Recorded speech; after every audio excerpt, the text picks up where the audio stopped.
नै 34 number room बियो जोंनि जाबाय जोंनि प्लेयारफोरनि रुम बियो क्वार्टार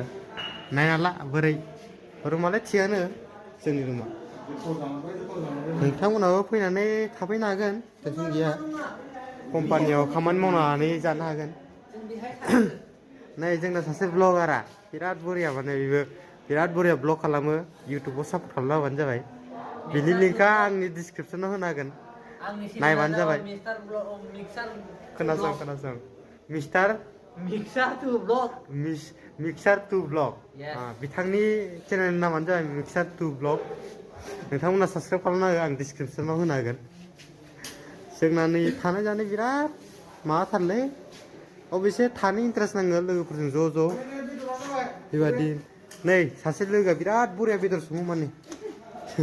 जानो हागोन बिथांनि संनायखौ नोंथांमोना फैयोबा टमाटरजों मा होनो चिकेन बरिया माने रेसिपि संबाय इयो जाबाय उन्दुना थानाय जानाय लोंनाय बेल'सै आरो खामानिथ' बारा गैखाया दासान्दि कम्पानियाव प्रडाक्सना बिराद खम गाबोनफोर समफोरफोर समनियाफोर दिन्थिगोन र' नोंसोरनो खामानिखौ माबादि